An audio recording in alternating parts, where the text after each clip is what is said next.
In this episode, we continue our argument for objective ethics by discussing the concept of a universal identity. Welcome to the Bottom Turtle Podcast.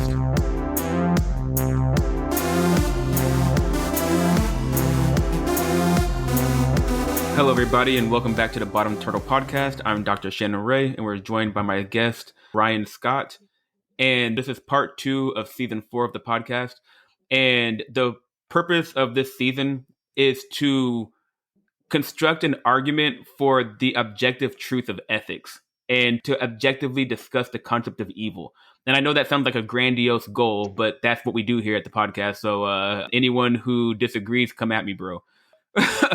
And so in the last episode, we were focusing on the ideas of language and identity and the claim that people make that you're not allowed to disagree with someone's self-identification unless you are to be called like a bad person. Like you've done something morally wrong by disagreeing with somebody's self-identification. And we make the argument that that is, of course, absurd because for language to work, there must be a distribution of concepts among all of those in the conversation that have meaning independent of people's feelings, so that when we use the words to communicate, they program your mind in a specific location in the space of concepts. And so to be able to do that, the words have to have objective meaning independent of people's feelings that allows one to call balls and strikes or to say this is consistent with a label or a word or this is not consistent. So for example, being a UFC fighter requires you to have fought for the organization Ultimate Fighting Championship or to be currently fighting for the organization Ultimate Fighting Championship.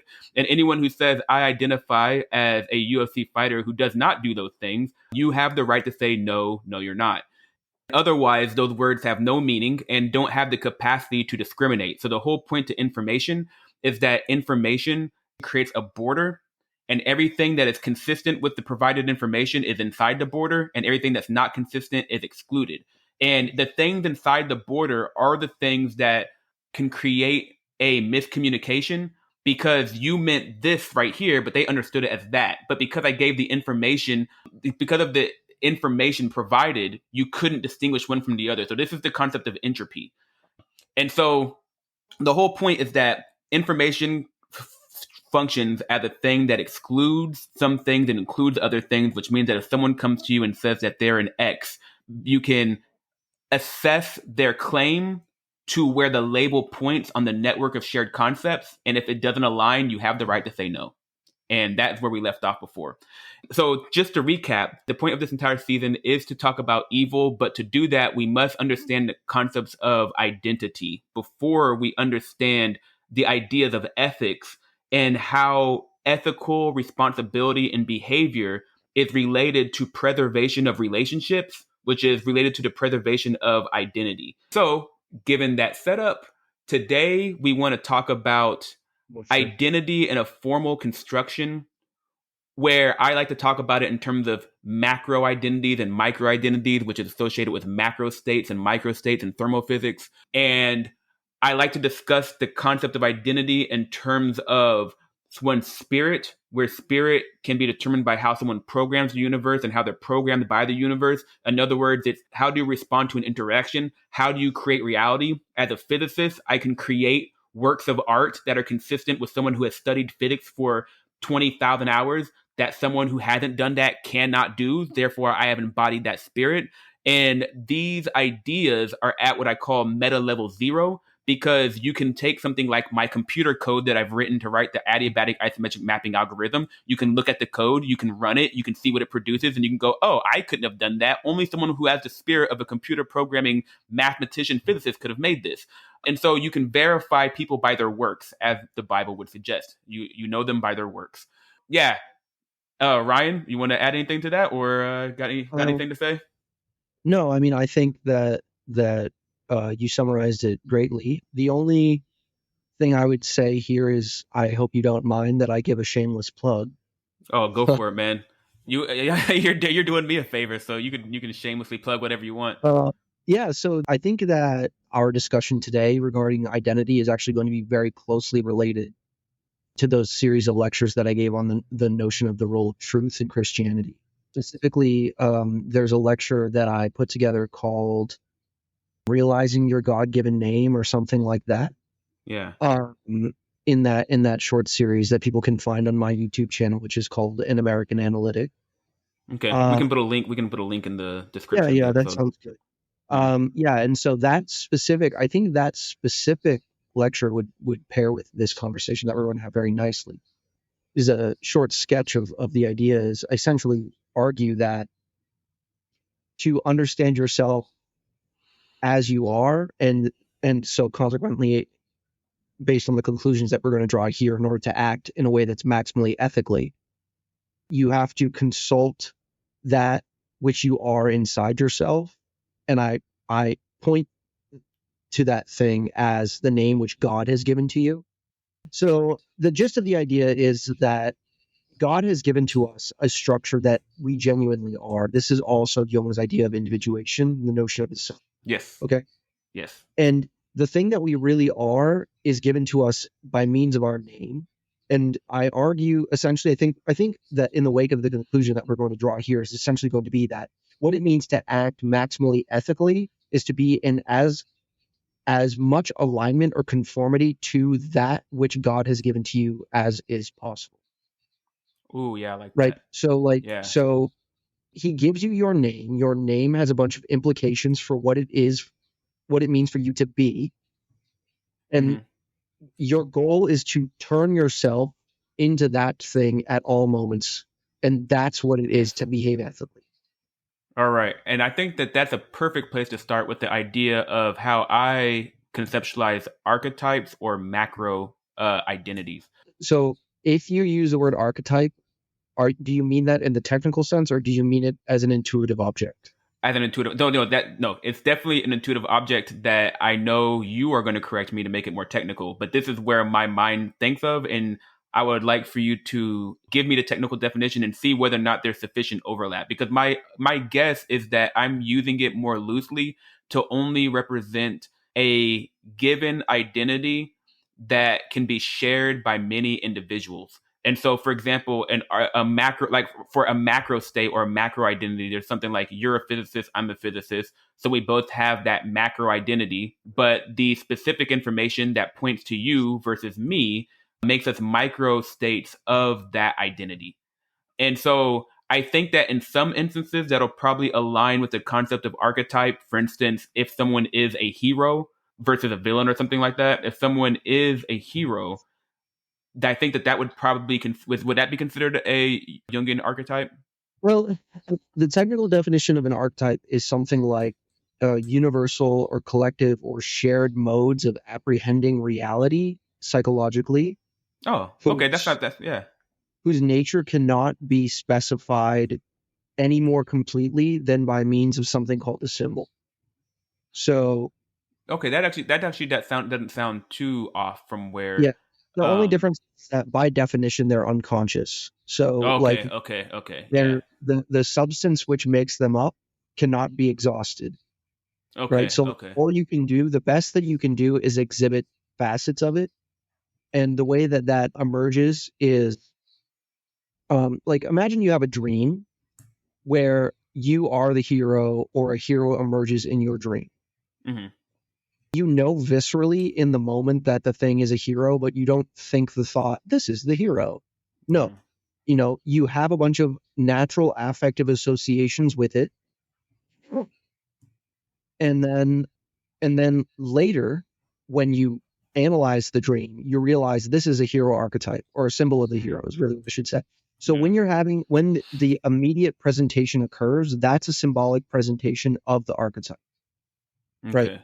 And so it's like your elementary conception of the archetype as mediated by your emotional structure that is you. Hmm. Okay. Now, if we were to try and understand the archetype as such, we would have to universally quantify what we would need to do is take everyone's version of that thing and then build a thing over all of those things. And even that, will be incomplete Yes. because you would need to do that for all people for all time in order to get the exact thing. Okay. Yeah. No. Actually, you know what? I love my intuition because this is actually pretty damn close Yes. to what I'm thinking. Yeah. I don't.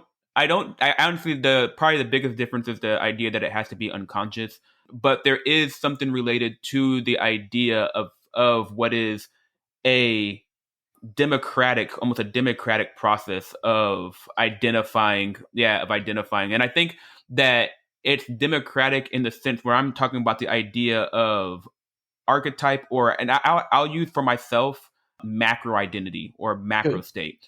Yeah. And the macro state is simply an identity that someone can have that other people also have. Yeah. This is like notion of physicist, for example. Yeah, notion of physicist, notion of comedian, notion of whatever. Like there is some spirit that can be embodied, and this Yeah. get and again, spirit is associated with how one programs the universe and how they're programmed by the universe. And so, and those spirits are usually embodied through some sort of dedication or experience. So, to become a scientist, I had to study for thousands and thousands and thousands of hours, which means Sure. that to come into relationship with that spirit, I had to sacrifice my comfortability and my freedom, essentially, to Mm. dedicate all those hours to come into relationship. And Mm. it's something like when you come into relationship with a possible spirit that you can embody, you can know about the depth of that spirit based off of how much it demands of you Mm. and how long you're able to obey its rules to maintain a relationship with it, such that you can come to understand it enough that you can enact its will. And so Yeah. You become whenever, of it. huh? You become a disciple of it in a You way. become a disciple of it, yeah. And I like to think of it in terms of what's that? Or an apprentice. Or an apprentice, or one way that I think about it is a shard and made in the. I mean, I don't want to be an idolater, so apprentice rather than disciple. Oh, well, that's the thing is, but here's the thing: like you were talking about the name that God gave you and how that's associated with this. And so what I'm saying is think of each one of these macro identities as being like you can go into a pure relationship with these identities. Yeah. And that pure relationship goes with, like I was saying, like think of a referee who has been given power by an athletic commission to officiate a mixed martial arts fight, because I like UFC and mixed martial arts. And when they go and they do that refereeing, they don't go in there thinking, "Man, I really like John Jones. I'm a John Jones fan, so I'm going to referee this fight to give him favor because that's what I want to happen." It's like, no, you sacrifice your own personal desires and needs to enact the will of the commission through the power they gave to you, and through that, you are embodying a pure relationship with the spirit of the referee, Yeah. and that would be your goal. And so the idea is when you're talking about your name, you can think of your name as being a pointer in the space of all spirits, where every macro identity is an intersection of all your macro identities. So for each macro identity, you can start off with, say, American. So if you can imagine that you're starting off and you're trying to identify a person and you say American. So you've taken the space of all people you could be thinking about, and now it's narrowed down to just Americans. And then you Yeah. say African American. So you take all Americans, it goes down to African American. So every time you add an extra label that points to your spirit, you're giving higher resolution data and you're zooming in on a particular individual. And so when you're talking about trying to become what God has labeled you by your name, then what you want is to have an ethical relationship with all of the macro identities that make up your identity. And if everybody else, so if everybody else within each macro identity is doing the same, then what you have is a almost like an immediate unfurling of ethics, just like emerging out from all of the people in relationship, because there's going to be all these different intersections. Yeah. Yeah. Yeah. Yeah. I mean, this would be your notion of purifying the space in the sense, Yes. right? Because Yes. Yes. Yes. as soon as you choose to adopt the true expression of the conjunction of all of these spirits, then you faithfully represent these spirits in the world. And Hmm. then the goal is to build a realm in which everyone does this Yes. so that these spirits are represented as faithfully as we are capable of representing Yes, them. exactly. And Yep, then that's it. this is exactly what it means to be ethical. Yes. Yep. It's funny because we could go into the ethical arguments, but honestly, I think that Hold on. Maybe we should make a, so there's actually a very, very important corollary that maybe we should point out as a consequence. go for And it. that is that if that's what it means to behave in a maximally ethical way, then to behave minimally ethically is to be of the sort where your goal is to attempt to identify with a particular spirit without doing the construction that is necessary to be able to faithfully represent it. Right? Exactly. As soon as you try to take on an identity that you don't have the capacity to actually channel, Yeah. then you become a like a perverter of the spirit, or you what's the word I'm thinking of? Wolf in sheep's clothing, essentially. Yeah, I'm thinking of a particular word. Well, you Anyways, should. it doesn't matter. The point is that there are some very important examples. For example, anyone in the academy who plagiarizes work Yes, is going exactly. to be somebody who is going Or to be makes up data. so right. That's the So one. like I don't, maybe a prominent person that got demoted from a prominent university's presidency Care about recently. Stanford? Was it Stanford? No, it wasn't Stanford. It Oh, was okay, one in okay. Oh, Boston. oh, oh, oh, oh, oh, yeah, Harvard. Yeah, yes, I forgot. Yeah. No, I know there's this guy I follow on YouTube who covers academia and plagiarism and stuff like that. And there's some prominent professor at Stanford who's also getting a lot of crap. But Yeah, yeah, yeah. And so anytime anyone takes up a position where they um like you can put it this way, like anyone who hasn't done the work to actually become the thing yes, has no right to lay claim to being the thing. exactly. And people who have done the work, but then at some point in time decide to act selfishly and to like they've earned the reputation, and because they've earned reputation, they've been let deeper into the sanctum. Yeah, they're even Um, worse. yeah. No. Is it possible to be worse than tempted by the devil? Uh, I mean, if you are completely useless in your ability to enact, like in other words, you can't get into the inner doors of any sanctum Yeah. whatsoever, then Yeah. So it's- so this is actually a really good tangent that I'm curious. Maybe we can explore just a little bit, yeah, which man. is so anybody who feigns to represent faithfully a particular spirit is obviously unethical in the sense that we're defining here. Yes. But you also mentioned in that last section that another way in which you can behave unethically is to identify yourself with a spirit so that you are allowed to know truths which are deeper than most. Hmm. And then you turn around and shut the doors as though you are the only individual allowed in that realm. Oh, that's part of it. Yes, it's yeah. So this is interesting, right? Because this means that each spirit is actually infinitely deep. And if you suppose in your finite knowledge that you've known the bottom of the spirit, and then you act so arrogantly as to shut off continued growth of the spirit, it's Mhm. also a type of unethical behavior.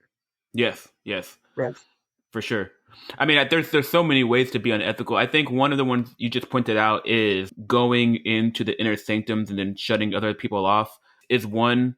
Another one is going into the inner sanctum, becoming corrupted, and then defiling it. This is one of the worst ones, in my opinion. It is to like an identity can gain clout. Thing I should say, I think Mm. that those things are the same thing, right? Because basically, if you shut everyone else out, you basically say, I'm the only individual who has the capacity or who is allowed to know this thing, Well, that's right? one part, but you could still act like you could do that and still act in a way that's in accordance with the will of that thing. You just have a really narcissistic view. Like you think that basically No. it is wait.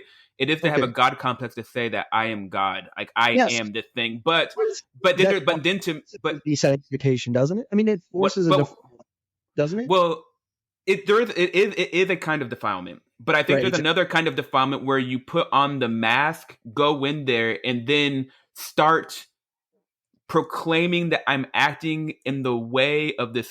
spirit Yeah, while sure, sure. doing the exact opposite. And then everyone else in the world is watching you do this and they're thinking, that's not the thing. Like what is this? And then you're taking it and you're degrading it and crumbling it from its inside, or even worse, you're turning people against the spirit. I think that Jesus says Yeah. something like that, like people who corrupt a child or something like that. Yep. Like That's yeah. so or You read who, people who it? He hung around their neck. yeah, He says or something people who like you. corrupt. I'm sorry, go ahead. I don't Yeah, know. it's like people who corrupt people's relationship with God or who act as priests, and instead of doing the will of God, they do their own will and insert the ideas of modernity, the wisdom of the day, as the eternal wisdom. Huh? I said I asked for God's intercession to forgive my sin for making a joke about horrible things that people in his church have done. Oh, I see. I see. Yeah, but I think that largely the corruption that you can do to degrade the spirit, because breaking it down physically, so like in this podcast I'm always starting off with like meta level zero data, which is Yeah. data that anyone can observe. So the meta level zero data in terms of spirits that you embody or identities that you have to do with how you program the universe. Can you, you know, can you do a backflip? Are you a gymnast? You can observe the work, you can observe someone's fruits and how they program reality to know what spirits they embody. And so, with that being said, humanity, when we go out and we start just creating a body of knowledge of like physics or something like that, we are taking something that exists before we discovered it, and then we're pulling it from the eternal spirits that can be embodied, and we're manifesting a physical form through the knowledge that has been constructed around the topic and all of the data stored on all the individuals who have come into relationship with that knowledge. And so that's something like a representation of that spirit in the physical. And so that requires stewardship. That requires the individuals who have been given trust. And that's a core part of corruption is an unethical behavior is trust. The more you elevate yourself, the more you climb the hierarchy of this spirit, the more trust you have. And so to actually break that trust, the deeper you're in, that's true evil.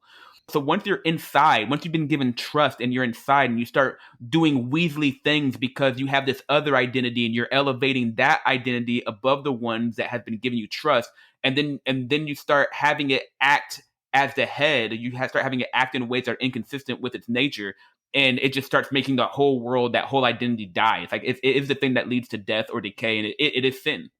Yeah, yeah, Yeah. yeah. So that I think that's exactly why Dante made the ninth circle betrayal, right? It's Mm, because that's what's going on there, right? Is you are betraying the sacred thing that you've been endowed with yeah. when you go into like when you go into where the altar is and you start burning it, Yeah. you know, Yep. it like Yep. you've betrayed something very deep. Yeah. So You've betrayed everyone's trust. And so um this idea of archetypes or these macro data or this macro identity, it's also associated with the concept of information.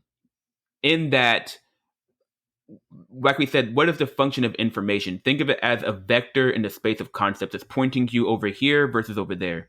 And so each one of these identities is pointing you in a direction in the space of spirits, essentially. And so there is a way to think of these macro data as constraints. They are constraints. And as a constraint, it's like you think of it in terms of thermophysics. To maintain a system, you want to like isolate it. You want to insulate it, right? So whenever you have two systems and they're insulated from each other, then they can maintain the state. But once they start interacting, they start exchanging energy and information, and then you get a new configuration. And so think of that allowing them to interact as like pulling down a border.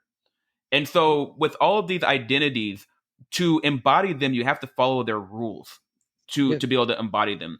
yeah, And what that means is that if there is a rule, there is a constraint. And to not follow the rule is to start degrading that spirit. It's to change your vector in the space of spirit from one location to the other. It's to drift.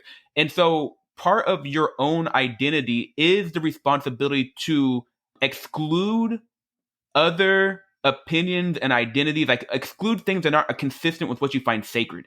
So this starts to come down to the idea of what you worship and what you find sacred. And there's a degree to which what you worship is associated with the configuration that has been manifested within yourself that allows you to embody that spirit. And so what I'm trying to get at is this is the notion of conservatism. To conserve a state is to try to isolate it or to act in a way accordance with the values associated with that spirit so that you can so that it can maintain its existence and so that it can continue to live and exist. Yeah. So if we think about things according to, like, say, personality psychology or even just analytical psychology, in both situations, one deduces the existence of something called orientation. I mean, Mm-hmm. I call it orientation. They don't call it that. They call it, and now it's called extroversion, which is, don't get me started. um, Well, if or, you need to go on a rant, then you yeah, have the freedom to do I so. mean, the fact that it's called extroversion just proves the degree to which the extroverts have had their hand in labeling the system. And Mm. this is because the way that people conventionally understand extroversion and introversion is how extroverts would understand orientation. Okay. If one is introverted, one understands orientation in a manner which isn't readily expressible in an invariant way, in the way that science typically demands, Yeah. because an introvert understands that his life is governed by his internal objects, but it's very difficult to express that in a way that can be measured. Mm. It doesn't matter. The point here is that there seems to me to be, back in that observation that you made about breaking the rules that govern a particular spirit as a Yeah. corruption of the spirit. Now, I think that that's true, but I want to tease that apart a little bit, because I think that, It's not a corruption. I mean, it may or may not be corrupt. I mean, it is. The thing starts to die. Like you said, the orientation, the vector starts to change. Yeah. yeah, right. So the reason why I'm making this distinction is because I think that the phrasing that it starts to die is the right way to look at it from an Mm-hmm. introverted point of view, because it basically means that, like you're alluding to, you essentially are rotating the direction of the vector that you're pointing in. So you're rotating it away from the eigenstate that points in the direction of the particular spirit, and you Yes. start rotating it into the direction of something else. Yes. Yes. Now, Yes. but you can also call it a corruption to the degree that you are supposed to be a steward for it in the world, Mm-hmm. right? Because then people think, well, you're a physicist, but I see that you're behaving in a way that's not maximally ethically in the way that we're trying to define it here, Yes. right? Which incidentally ends up leading to a different problem. So let me get into that in a second, Yep. right? But excuse me, this separation between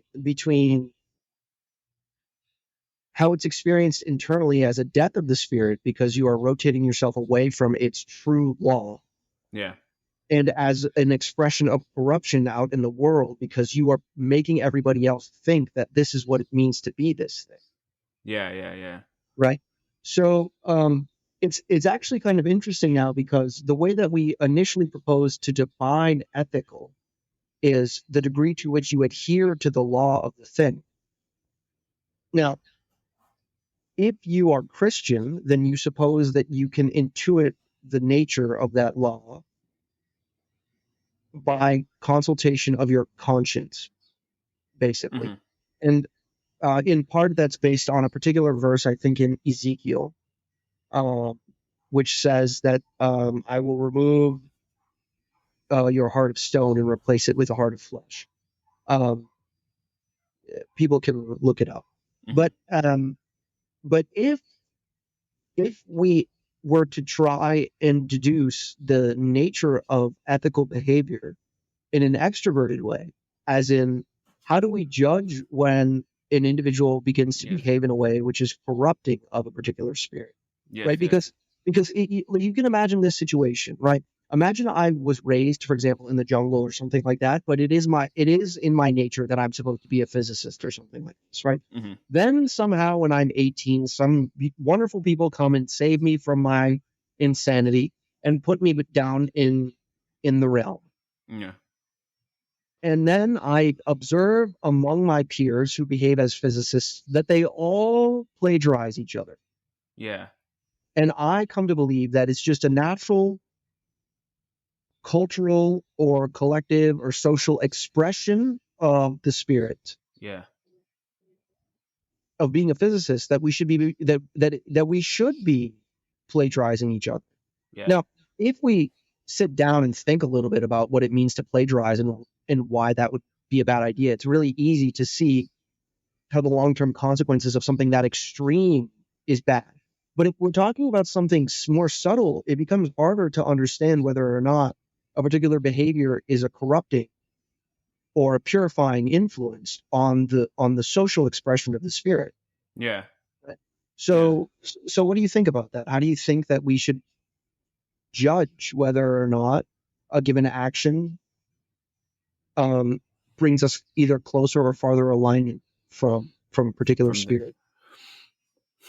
So first, I think that there needs to be it's almost like you first need something like a coherent language so that you Okay. know what like when you because the spirit is like essentially there's a label that says I'm this spirit versus that spirit. And then I think from that coherent language, you get something like a relationship between all labels within that language. So each label is pointing at a spirit. And so you're asking yourself, what is this spirit? And you can look at it in terms of its Mm, relationship to other spirits in the language. And from there, you can get something, you can get a notion of how that thing should be. And so from that, if someone's using a coherent language about what a scientist is or a physicist is, and then everyone's acting in a corrupted way, if the language that is being used to point at physicists, I think is not corrupted, then you can see that these vectors aren't lined up with each other. yeah. So Okay. So yeah, let me make an important observation. yeah, Um, so let me ask you this: are we taking for granted the existence of objectivity, or are we trying to prove objectivity before we prove the existence of objective ethics? I think. Hold on. So objective ethic. So objective ethic, Hold on, wait. yeah, go ahead. So the way that I think about it is you have language, and from language, you have to have some notion of objectivity, which is to Good, say that good, you good, good, need, you yeah, good. need to have, you need to have some capacity to where everyone agrees on what a label means. Yeah, So that means that we are making the existence of an objective ethic contingent upon the existence of a coherent language, and a yes, coherent language is contingent upon the notion of objectivity per se. So that's true, and I know why. But we are not trying to prove the fact of objectivity. I mean, that would be a contradiction in terms because you're trying to prove the objectivity of objectivity per se, which is absurd. yeah, we're Like not you trying to can't. prove objectivity. No, right? So instead, what we're doing is we're taking it as granted that objectivity is, and we indicate what we mean by objectivity. For example, by the example that you like to bring up a lot, which is I can tell you a secret, Yes. and if you choose to share it among the world, then I will know that you changed the state of things. Or like if you don't choose to change to share the secret, for example, Well, it's like like if you tell a secret, and I know that you can carry it into another room and tell someone that secret, which means that it had to have been encoded in yeah, you like a exactly. memory card, and so there Yeah, has to be right. some degree to which when Yeah, I'm communicating to you and people are understanding what we're saying, that I am programming you objectively, like programming a computer. exactly. Yeah, and so good. No, this is good. Like Yeah. this is, I think, is actually a very, very important part of the argument Yes. because for us to make the claim that there is an objective ethic, it means that we can. I mean, so there's going to be some uncertainty within the realm of objectivity by virtue of the fact that we cannot purify nature to the point. You can only make it so pure. But Well, it's not necessarily purity. It has to do with precision as well. So so purity has to do with whether or not the language is logically sound in it's like logically sound and like yeah, there's a consistent relationship between yeah, sure, labels. yeah, sure, And sure. then if it's low resolution, it can only resolve a concept to a certain degree. So you want to have a pure system with high resolution, and then the resolution depends on the number of labels and yeah. Yeah, sure, And sure. so But yeah, the reason why it's important to acknowledge there's some inherent uncertainty is uh, because it means that we are arguing for the existence of objective ethic to the degree that we have the capability to do so. Now, that I don't think that this nullifies any of our arguments because it just means that people are maximally ethical stewards of their spirit to the degree that they can understand the law that governs the spirit, right? yes, So that means that and that means that people can be as ethical as they possibly can be, and it doesn't require you to have as much precision or as little precision as someone else, right? It yes, means that the yes, relationship is fundamentally characterized between you and the spirit, right? yes, And so if your diameter of precision is 1 meter and my diameter of precision is a nanometer, it doesn't mean that you are more or less ethical than I am. It just correct. means that I can resolve things to a finer degree. I mean, to be honest with you, I think that it means that I have more responsibility Yes, in that yes. situation. You're Be- closer in the inner sanctum. Yes, exactly. Right, exactly right. Right. This is why I You're mean, higher on the hierarchy. yeah, exactly right. But it doesn't mean that you don't have the capacity to behave in a maximally ethical way. It just means that I wouldn't expect you to be able to resolve energy levels at the scale of a nanometer. I would expect you Yes. to be able to resolve energy, well, I mean, inverse nanometers, right? What you expect, no, regardless of your level of precision and understanding of the spirit, what you expect is sincerity. That's what Yeah, it right, requires. right. It requires you to say, I want to embody the spirit. I want to be a Christian. I want to be a scientist. What do I Absolutely. have to do to be a scientist? And when you first start off, you're not going to have a deep understanding, but there's most likely going to be people who have already paved the way. That structure is going to exist in society in which there are people with authority and responsibility to guide new people who want to join in that spirit. And what you essentially create is the spirit itself exists in all individuals who embody it or who are stewards of it. So if you are a neophyte, you are just as equal and valuable to that spirit as if you're at the top of the hierarchy. And Yes. and what that because it is the fact that both people have entered into relationship with the spirit that then gives it life. And so for the realm of that spirit to continue to exist, everyone needs to behave maximally ethically and sincerely to each other, no matter what level they're at. Yes. Yes. Yes. Yeah. Right. Right. Exactly. And I think that that's an that um I think that that's an absolutely essential thing that we need to illustrate because if it like one could naively interpret the nature of this conversation to be that you need to be like it could be that we are proposing that there's an objective hierarchy with respect to resolving the spirit, which means that people who can resolve it at a finer level are more ethical. But we Or are more not making responsible. Yeah, we're not making that yet. no, no, no, no. More responsible is true. Yes. More ethical is false. Yes, Right? correct. We're saying each individual has the responsibility to be as aligned with the things that characterize him as it is possible for him to be.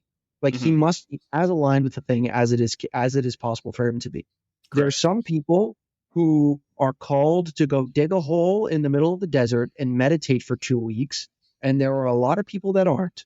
And the Yes. people that aren't called to go and do that don't need to do it, and they're not any less ethical insofar as they are maintaining an honest and sincere relationship with the spirits that characterize their life. And in this point, I want you to interject because you explained to me once Jung's idea of actualization, and it was an observation. Oh, individualization.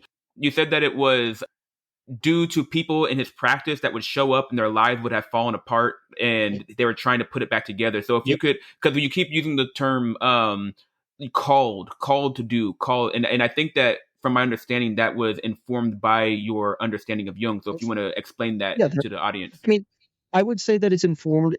Informed by a comparative analysis of Jung's idea of individuation with the Bible. Mm-hmm. So um, there's a beautiful passage. There are many beautiful passages in the Bible, obviously, but Yep.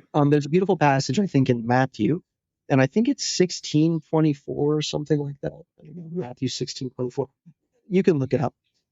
Christ says something like, "Pick up your cross and follow me." Right? And so what he's calling us to do is to, I mean, Jordan Peterson talks about this all the time, where he says something like, go find the heaviest thing you can carry and pick that up, and that's your life. Like, Yeah. on the maximum amount of responsibility. But I Yep. think secretly what he's actually saying in that is align yourself with that which you are to the degree that you have the capacity to do that. Yes. Like align yourself as much as you can with to the degree that you have the capacity to do something like that. Yeah. Right.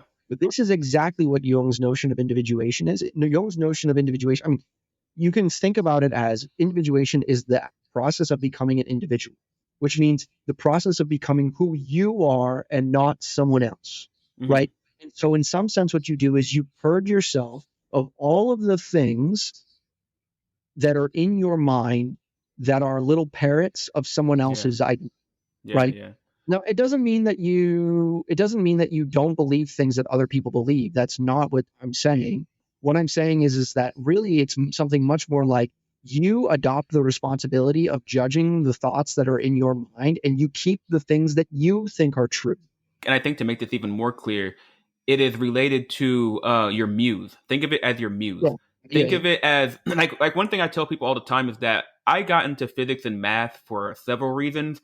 One of those reasons is when I was younger and I would see math texts and I would see all these symbols, all these exotic, complicated symbols. I had no idea what they meant, but they were aesthetically beautiful to me. Yeah. And it really was like, I have no idea, but this is beautiful to me. I don't know why, and that was, and I gravitated toward it.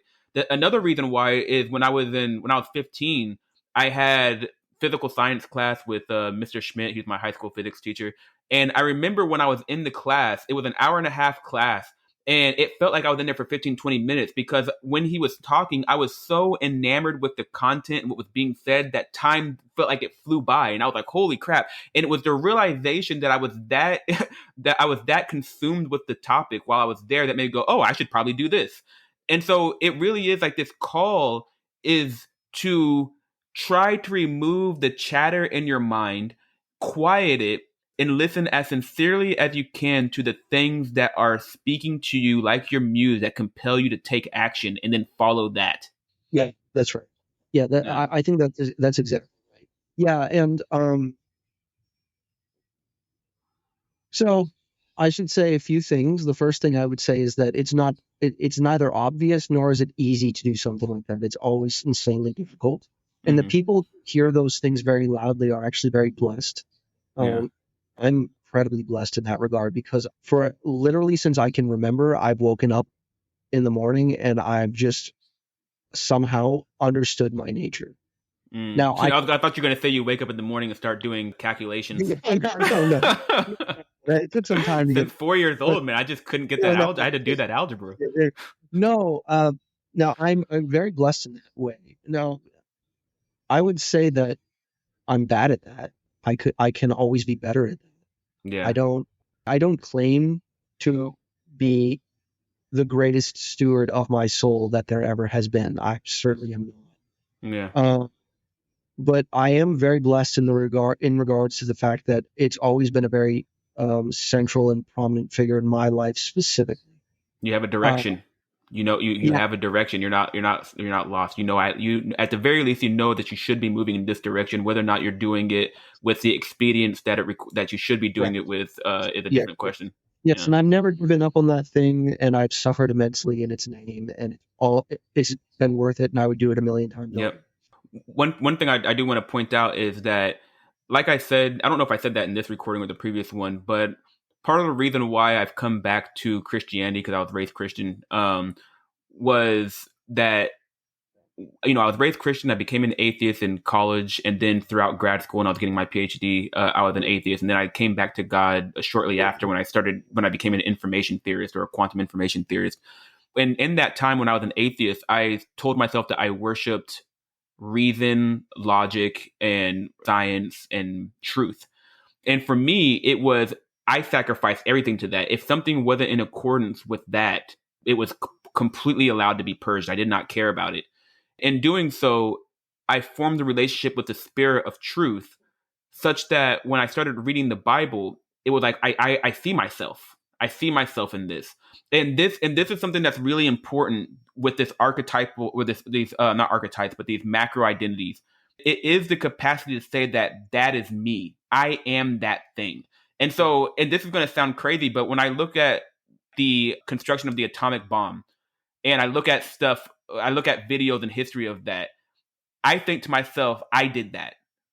And that sounds crazy, but that depends on what you're allowing to speak for you. This is something that, and unless you have an experience, I guess one of the best ways to kind of understand this is I remember I was in grad school once and I was looking at myself in the mirror, and I remember staring at the mirror and thinking, "Who is that? That's not me." And it's like there's this discordance with like, what is this thing looking back at me? Kind of like in Neon Genesis Evangelion when Shinji is inside the Evangelion after first piloting it, he looks at the building next to him and he sees the Ava's eye looking back at him, and there's this discordance because it's him but it's not him. And I think that's part of what emerges when you start identifying with the macro identity, and you start, because if you listen to some of my episodes of the podcast, like Purity in the Void, like I'm saying stuff like I am the spirit of calculus, I am that spirit. And it has to do with how deep your relationship is with that spirit, how what's your precision, like how loyal have you been, how long have you sacrificed to it, how sincere are you in that you want to act in the world in accordance with its will, so that you're Good. creating Yeah. its art on its behalf and you're sacrificing your identity to enact its will. And there's a deep part of this idea of relationship. Like this is actually really important to the idea of ethics and relationship, is the sacrifice of yourself to enter into the relationship, not only with the spirit that you're trying to conjure into existence, but all the other people who have made the sacrifice to conjure that spirit into existence. And this is what I would consider this social contract: is to give up some of your personal sovereignty to into a contract with the spirit of the lowercase g God and all those who have also, because that's where you follow the rules. You To follow the contract is to follow the rules, is to act ethically and sincerely to all those who come together to make that world. And that's the sense in which I think we are made in the image of God, or that we're shards or reflections of God. Each person in that contract, in that relationship, is reflecting an aspect of the spirit. So the neophyte and the person at the top of the hierarchy are both manifestations of that spirit, and as such, they are equals. And they're equals in the sense that the neophyte has to ask themselves the question: what do I have to do to be maximally ethical to all the people that I entered into the contract with? And so does the person at the top of the hierarchy. And so in that sense, the sacrificing of your personal identity to be aligned with that higher spirit, something greater than yourself, is the way in which you make yourself equal with all of those who enter into the spirit. Yeah, I think that's right. Right. So like, because essentially what you're doing when you enter into that relationship is you agree to subordinate yourself to the rules that characterize the spirit itself, which is exactly the reason why Yep. like in this sense, the Pope and the neophyte are equal. But it's not that Yes. there isn't hierarchy. It's that uh, we both agree to submit ourselves to the will of God as He has revealed Himself to us. Yeah, yeah, and of course, Yes. Yes. And so for the neophyte, the degree to which the people who are the stewards of that Yeah. spirit have maintained a pure, sincere relationship with it is the degree to which observing Yeah. from them how to Yeah. That's right. act Yeah, that's is the exactly. correct thing to do. Yeah. Yeah. Which is Yeah. why, so, I brought up earlier that sometimes like we need to be careful because we need to discern when something has been corrupted. And I do think Yeah. that if you embrace the process of individuation, you will realize that in that you have a natural intuition for what the appropriate expression of the spirit is. And you Hmm. can use that to discern whether or not the current iteration is a sufficient presentation of the spirit. And uh, Yeah. consequently, you might find that the spirit, the contemporary spirit in its expression is so far corrupted that you realize you need to construct the thing on your own. Um, Yes, yes, yes. And also I would say that that ability to have that innate understanding to know what the relationship is with the spirit requires a purity, that's, a sincerity. And so there is a degree to which you have a relationship with the spirit of truth, that muse thing. It's almost like there is a muse. There is yeah, something speaking to you from the void. that is your soul. Huh? Yes, yes, yes, and it's communicating to you. And in that communication, think there is like a mediation. There's like a discontinuity Yeah, between it and you, and that at that point of discontinuity, there can be corruption, and so you need to purify the yeah, basically the channel of communication. Think of it that as a channel of communication. You need to purify that thing and think about intergenerational trauma. If yeah, someone acts unethically now and lives in a state that's a hell state in which they're just maximally unethical, they're lying to themselves all the time, they're delusional, they're always, they can't, they have a huge shadow that they can never incorporate to yeah. themselves. They're afraid to look at who they really are. Then they have kids and they inculcate all that into that kid. So now suddenly that kid starts That's right. off so far removed from something from like a purified channel that it's like scraping yourself back out of hell No, is that's like a exactly. Yeah, disaster. but I mean, see, so look, there are two things that come as a consequence of that. The first thing is if you are in the position where you need to build it yourself, when you earn it, the feeling that you get is that there is nothing that can happen to you that can take this thing away. And the Yeah. other thing that's true is that it takes a lot longer to do it yourself, but what you get in return is that it's really you, you know? And the Mm, thing that's great about yeah. that, the thing that's tough about it, but the thing that's great about it is that when it's really you and not a confluence of others, then the connections, the relationships, and the life that you have will be more authentic and uh, Yes. I think better. I think better. I Yeah. mean, harder for sure, Yeah. but definitely I think better. And one thing that I don't think that we pointed out yet was I wanted to point out the fact that I didn't bring up the Theseus ship that was supposed to be said at the No, beginning, or maybe I did. I don't know. But this is a no, good reason why I want to bring this up, which is that I talk about the idea of a spirit, and how you yeah, program the universe, how you're programmed by the universe. And this idea that when you are alive, you have your physical energy and matter that makes up mm, your body, your physical form. And and over time, that energy and matter gets replaced. We make the same argument in the episode Spirits and Waveforms. And so that yeah, energy and matter gets replaced over time, which means that when that gets replaced, there's something that persists that's not made of that particular physical energy and matter that persists that you can say I am.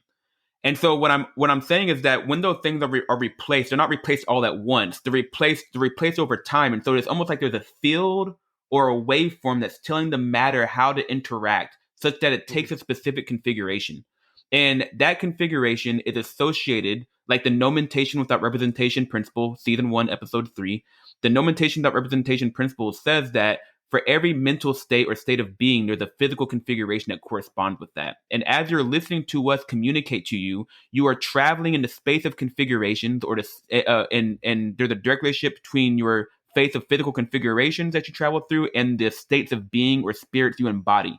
And so the point to that is the thing that persists, like the Theseus ship, which is replacing all the parts of a ship, but then is it the same ship at the end of the day, is related to identity, because those waveforms that are embodied, that put your physical configuration to hold the memory so that you can do calculus, can be placed on any person. And because of that, think of the spirit that can do calculus as one of these macro identities. It's an identity of self. I am that spirit that can do that. And because you see that spirit in other people, because that spirit can be embodied in other people, then you can see the self in the other people who embody that spirit. And this is the point, what I'm trying to say, with this archetype, that we all come together in this social contract, in this community that houses the spirit together. And it's important because once you understand that these waveforms or fields or whatever that can be placed on different matter are associated with your sense of identity, then it allows you to think of your identity beyond something like a local, like insular self. You think of it more broadly, more connected to others. Mm. I don't know if that's, I don't know. That's one thing Right. I So wanted to point out. okay. So if I've heard you correctly, or if I'm understanding you correctly, I mean, I understand the construction you built, but what I'm trying to Yeah. extract out is the reason that you want to emphasize this is because part of understanding the nature of identity also requires us to Yes. understand the extent to which, or the degree to which, or the manner in which the identity is something that we are entering into, and so consequently is like a shared or Mm-hmm. global thing, right? So it's not merely in that thing, it's not just this, but it's like this, it's out here Yeah. too. To the degree to which you can actually see Yeah, someone yeah, else and yeah, see that yeah, is myself, and it's not something you say. Like if you can literally embody the feeling that yeah, is literally me right there. yeah, That is me. That's the way in which you can say yeah, something like I did that. Because think about it, like the spirit of this is why I always try to tell people the spirit of calculus and physics and mathematics that I've come in relationship to, I don't see them as objects. I see them as sure, literal spirits that speak to me, yeah, sure, that I'm in relationship with. And when you actually truly mhm, find yourself in yeah, a state of being in which you see yourself as like I'm literally this thing, literally, like you like just as much as you say I am Shannon or I am whoever is listening to this, imagine you actually being in a state yeah. where you're like I am this thing. Yeah, I think that can actually end up being the basis for the type of divine and brotherly love that we are called to in Christianity. Because I mean, I think that that's true. So what? Okay, so let me clarify that like as follows. So you can imagine working with a particular spirit, and then that facilitating the perception that you are like other people of that same spirit. For example, with physicists. But then if you Yeah. take the unity of all such processes, then you can start to look at other people as being kindred by virtue of the fact that they are connected to spirit. And this is the nature of the Yes. Holy Spirit, right? And in the manner in which we are all brothers and sisters. Then we can understand each other as Yes. true kin and sons and daughters of God, capital G, God. And so Yes. consequently we Yes. can love each other in the way that, say, Christ calls us to. Yes, exactly. And this is when I'm reading the Bible. Yeah, This is how it's being filtered and processed through my mind, because I was an atheist who worshipped yeah, truth and science and reason. And then I started Yeah. reading this honestly and sincerely. And I'm like, this sounds like what it's saying. Like, am I understanding this properly? But then you actually read it and you're like, no, Yeah. this actually sounds correct. And so now you can start thinking of it as each one of these macro states. Think of that as the conserved quantity in a Yeah. symmetry Sure. transformation. And then think that every time you transform between elements of the symmetry, elements within the group symmetry or whatever, every time you transform between one or the other, that's a Mm-hmm. different micro identity. That's the difference between the macro information that's conserved is that I'm a physicist and you're a physicist, and then the micro data is that I'm Shannon and that you are Ryan. And what that means is that this distinction that distinguishes Shannon from Ryan is all of the other macro identity intersections that make up me versus what makes up you. But for the information physicists, during a symmetry transformation, that information is preserved to the degree to which you and I are both in a sincere relationship with that spirit, which we both are. So what that does is you can think of it now as this archetype as being a manifold, like and when you're mapping from one to the other, you, Shannon, is a point on that manifold. But then because of Yeah. Yeah. all Yeah. the other intersection identities, you are also a Sure. point on all these other manifolds. And so now you can do a symmetry transformation with some other preserved quantity. And now you can see how you're seamlessly Yeah. moving from one identity to the next. And it's the degree to which everyone has purified themselves and are in sincere relationship with all of their identities Yeah. that you have this possibility to seamlessly and algebraically Yeah. move between all these different manifolds. And because they're all connected, they are all one object. I have been trying to Yeah. Sure. communicate this Sure. to people for so So then, long. wait. So hold on. And So then that means that basically what you can do. So you start with a total space, and in some sense, what you can do is you can take slices, and the slices that you take are yes. basically, let me choose a different base manifold that I'm building everything over.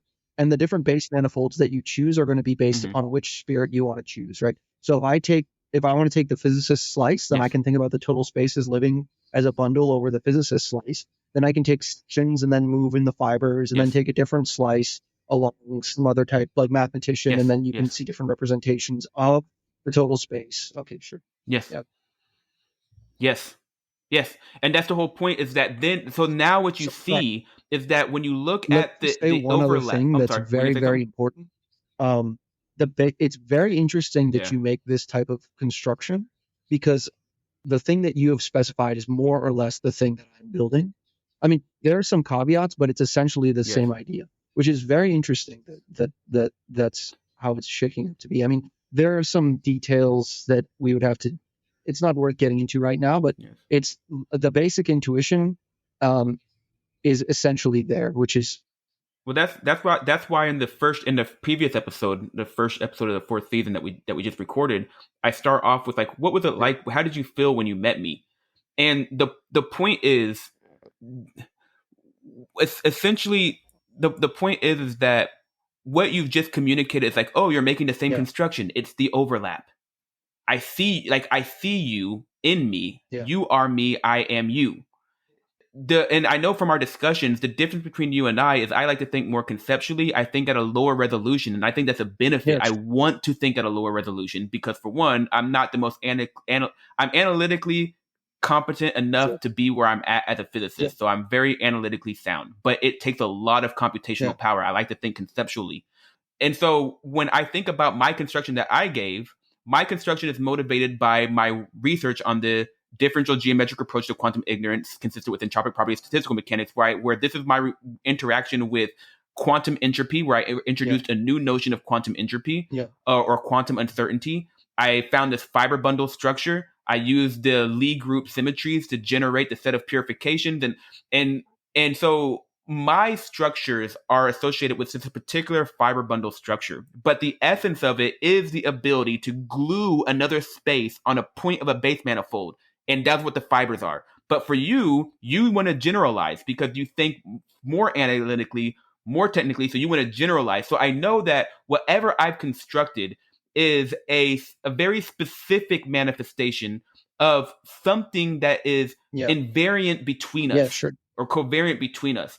And the essence of the thing, it's like I've taken the actual construction and I'm using this particular example to express the essence that is independent of the example that's used. And this is exactly what I mean when I talk about identifying with the macro data, because as a particular physicist, I am a particular Yeah. manifestation of the spirit.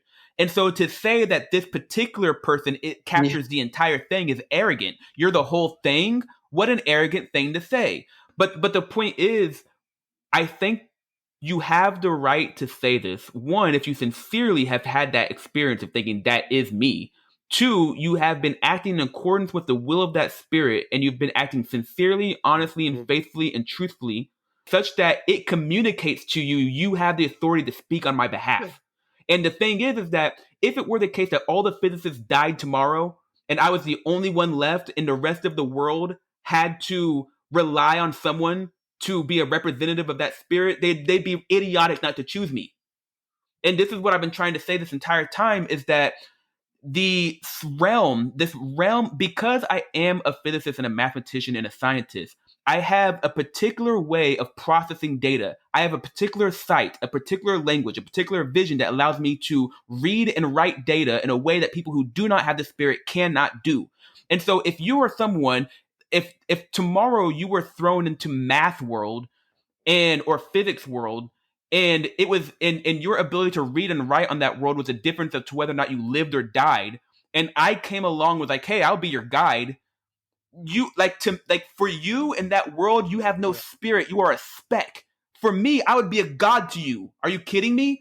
And then the point is that it's like, well, look at all, like, in the hierarchy of physics, I'm nobody.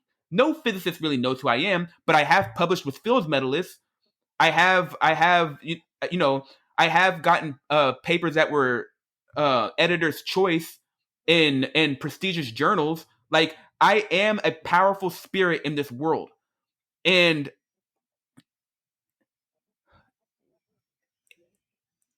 and these spirits are trying to communicate themselves through me. They want you to come in relationship with them. That is the goal of this podcast. This is what I'm trying to do. I'm trying to give you my spirit and my soul so that you can see with my sight. I don't know how else more clearly to say it. I don't know if people who listen to the podcast are really connecting the dots, but I'm trying my best to communicate this to you. And I look at all the sacrifice I've made, and I'm not even confused at all. Like, and you can, if you anyone questions it, just look at my works of art. Like, for goodness sake, can you write the adiabatic isometric mapping algorithm? No way, no way in hell. I am who I say I am. Yeah. This is sincere. Yeah. Anyway, any thoughts? No, I mean, I think that no, I think that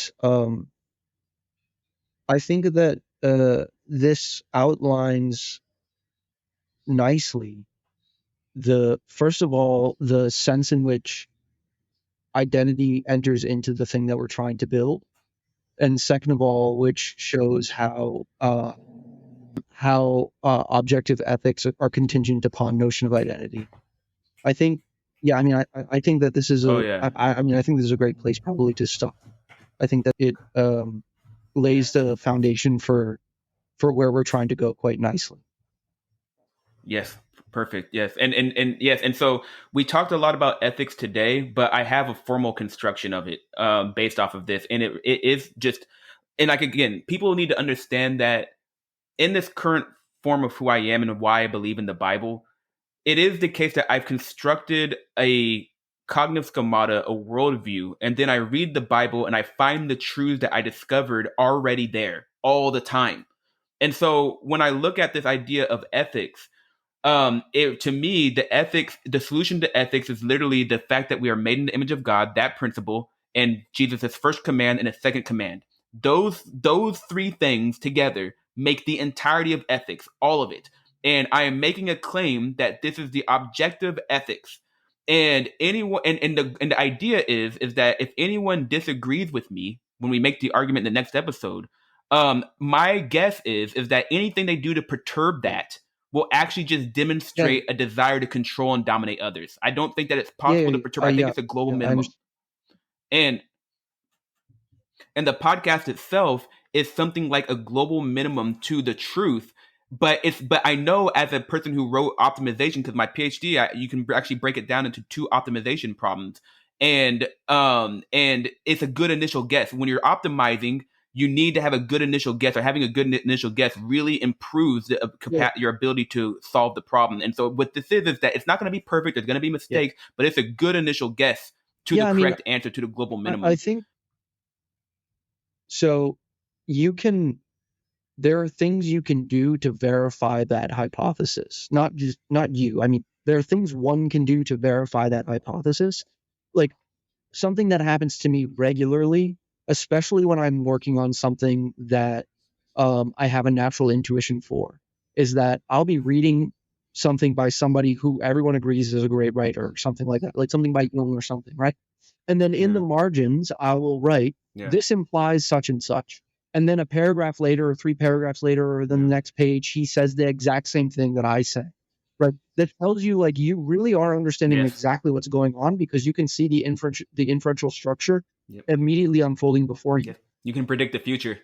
Right. So when your thoughts and your perspective and the things you're building are more in line with people Yes. who everyone agrees are incredibly intelligent, and it keeps happening over and Yes. over and over and Yes. over, Yes.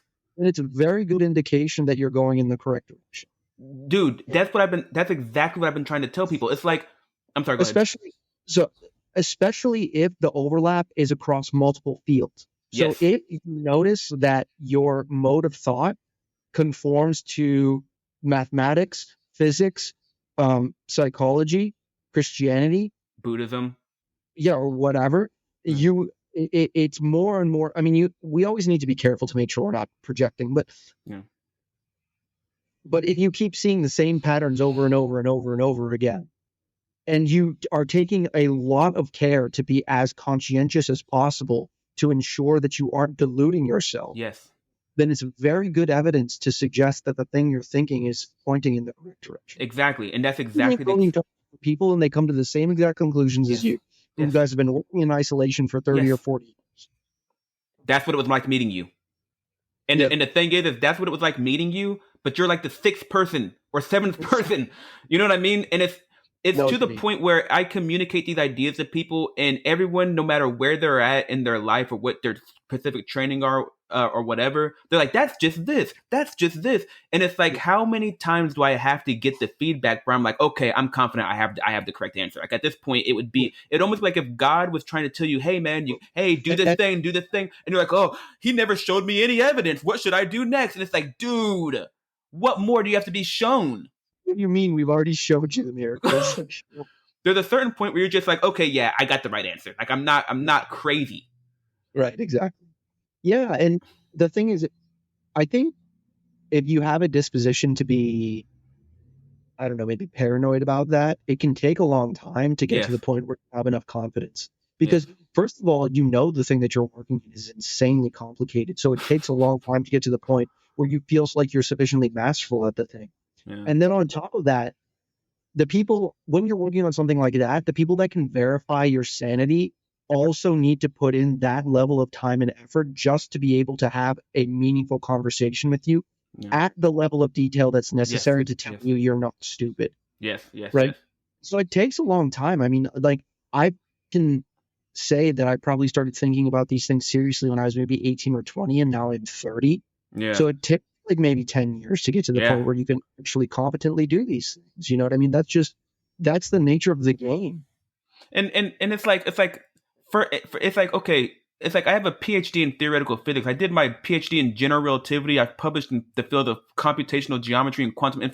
It's like, all right, there's a certain degree where it's like, all right, one of the reasons why I got into this is because it's a highly revered field that's considered complicated. And I always had some complex about being stupid. I wanted to prove I wasn't. I think I've done it now. And then also on top of that, when one thing my sister told me, what's that? Come at me, bro. Right? Exactly. Yeah, I'm ready, man. It's funny. I always use the analogy that when I played Dark Souls for the first time, I grinded for so long that when I fought the first boss, I could wield one of those massive swords with one hand, and I killed the boss in like two slices. Because and like so, think of it that way. Like I'm such a coward that I have checked my math so many times at this point that I'm so certain that I'm correct that I'm pretty sure I can decimate anyone who tries to come at me. And I want to prove it. I want to actually play that game. Come at me, like seriously. And wherever I'm wrong, who cares? I sacrifice wherever I'm wrong to the spirit of truth. I don't care. And so one of the things is that my sister, she is a market manager for Bank of America. She's an impressive person. Like, my goodness, she's an impressive person. And I remember one time she gave me some advice, and she said that, Shannon, you have to trust the trust that people put in you that are around you. So when you're looking at your colleagues, when you're looking at your mentors, do they trust you? Do they think you're smart? Do they respect you? Well, you have to like trust that. And my advisor, he was a student of John Wheeler. So like in terms of my academic lineage, one of my academic uncles would be Richard Feynman. You know what I mean? Like that's the lineage that I have. And my advisor is a brilliant guy, and I respect him. My advisor after I left grad school as a postdoc, Paul Alsing, is also insanely brilliant. And these people, when I'm trying to figure out who I am and what I've accomplished, where I'm at, when these people start respecting you, like Howard Blair too, when these people start respecting you and you can hear them and you can start having these back and forth, it's like you've made it. Like you're somewhere. Yeah. That's right. Definitely. Yeah. I mean, and I think the thing that's great about that is that the thing that's hard about it at first, but the thing that's also great about it is that when you first come into it, it's difficult to tell the difference between somebody who is an asshole and somebody who genuinely cares about trying to make sure that you don't corrupt the spirit. Yeah. Right. Yeah. But if you are willing to be humble, when you get to this space where you have sufficient command over it, you realize why they are the way they are, because the thing is difficult. Yes. Yes. When I first met Ed, he was exactly like that with me. And I mean, he should be. But I mean, it's also because he's had so many different students come to him and be like, I'm interested in quantum mechanics, and then they don't know what the hell they're doing. You know? Yeah. So, but anyways, these are... We should I can hear. Yeah. You can hear Veritas. I understand. But yeah. The bomb is dropped. Right, exactly. But, I mean, I think that this is a great place for us to end, and it'll be clear. Yeah, so do I. But yeah. So. Yeah, man. All right. Well, thank you, Ryan, for coming and doing this with me. I look forward to finishing out the rest of the season. And by the end of it, you guys, we will have the objective truth of ethics and the objective truth of evil. And anyone who disagrees, I think, will reveal themselves to be not doing good things. We solved God in life. No problem. But all right. Thank you, everyone, for joining us. This is the Bottom Turtle Podcast. I'm Dr. Shannon Ray. This is my guest, Ryan Scott. And stay turtling, my friends. Peace.